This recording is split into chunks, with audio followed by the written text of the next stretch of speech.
look hard, something is happening in the brain having to do with DMT, that it mediates awareness in a very moment-to-moment way. The future evolution of mankind is going to be based on these states. But the last point I want to make is one about how evolution occurs. It isn't that a mutation happens and it confers greater adaptability upon an individual, and therefore that individual and his offspring numerically gain over competitor individuals of the same species. This is not how it works. The way it works is you have constant mutating of a gene pool from the influx of cosmic radiation and other factors. There is always a low level of mutagens, of mutants in a population. But they are of no consequence as long as the selective parameters remain the same. But when the selective parameters change suddenly, these individuals who were previously masked in the general population, the selective advantage that they have now comes immediately to the fore, and they act very quickly and critically to send the evolution of a given species off in a different direction.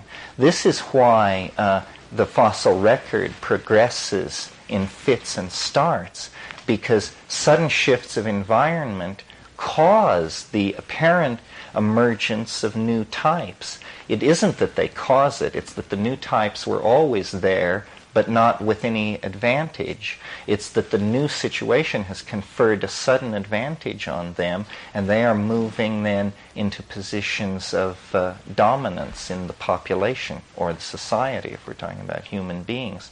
I think that the psychedelic experience is like that at the present level.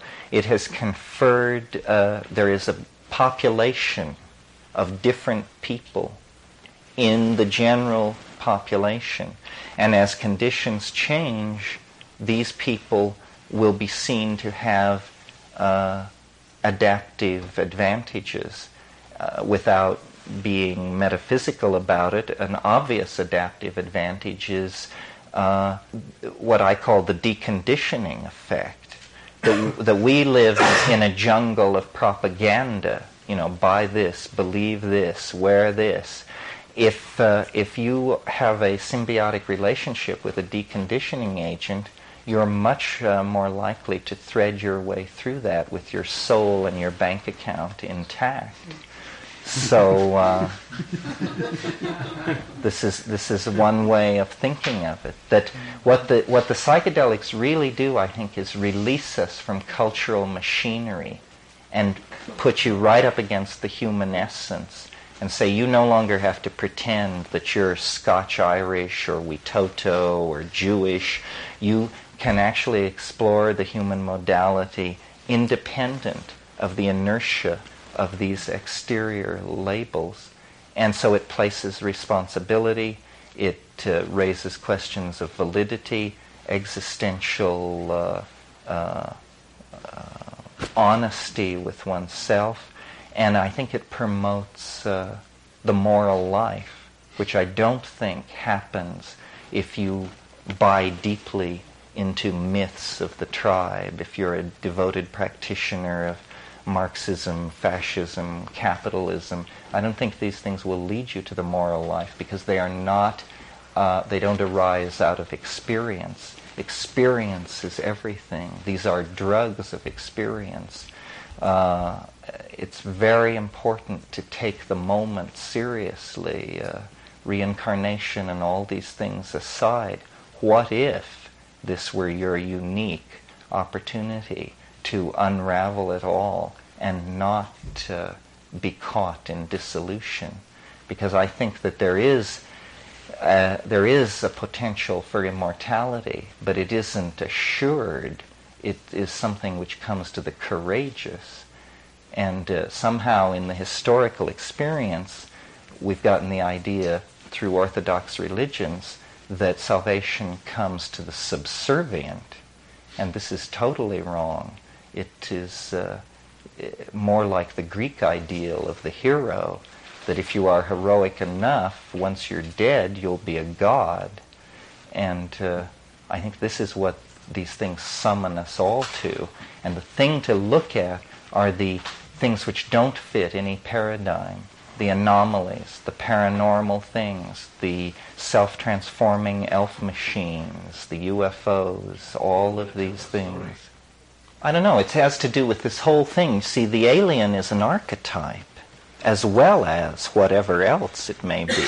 I mean, if aliens didn't exist or don't exist, we would still invent them, because it's the other.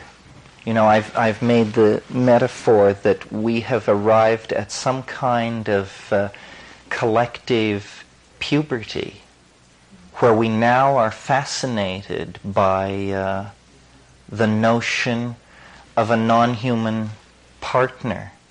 We're obsessed, as an adolescent is obsessed with sex, we're obsessed with the notion of alien love. We want this, and yet we have all the feelings about it that an adolescent brings to the early sexual experiences. It seems like an abyss, a devouring, a kind of giving up, impossible. And yet our historical development has led us to the place where we now realize this is possible. It's like finding out the facts of life. The facts of life are that there could be a girl next door.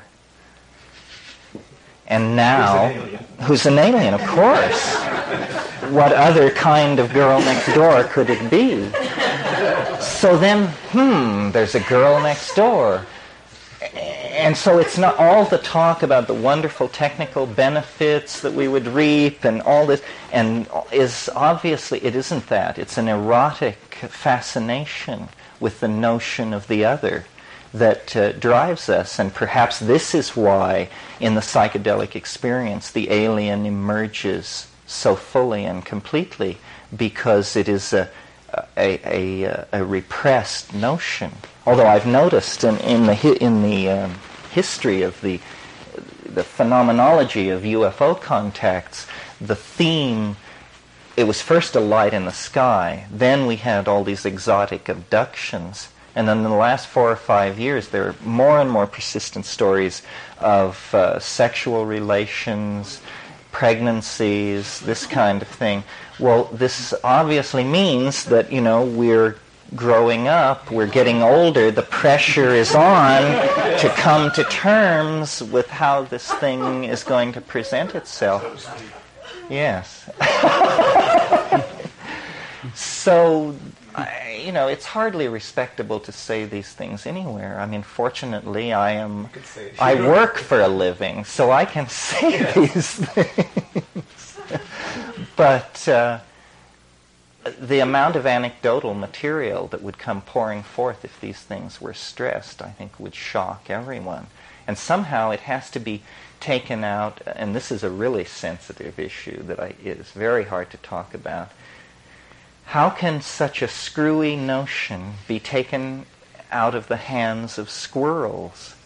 In other words, we have no shortage of people assuring us that aliens of all sorts are channeling left, channeling right, this, that, the other thing.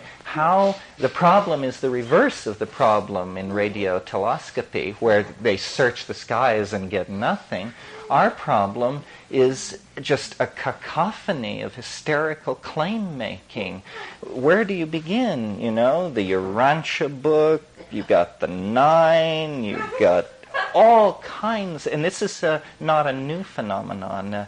It's, you could choose your point, but certainly since the onset of Theosophy and Alice Bailey's school, and there's been a lot of channeling in the 20th century.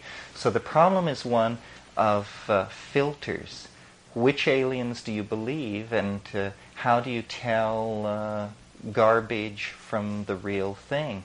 And I think this is a problem for information theorists. It's a poker playing problem, essentially. and shouldn't be difficult to solve if we apply ourselves to it.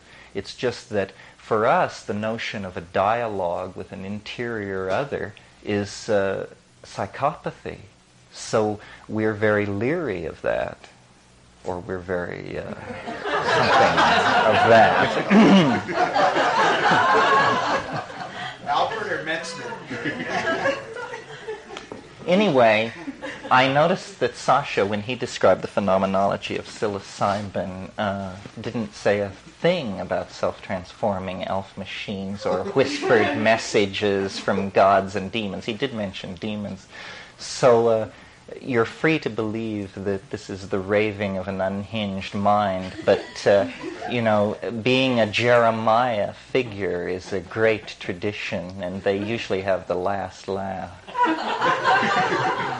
Are there any questions? That's the story.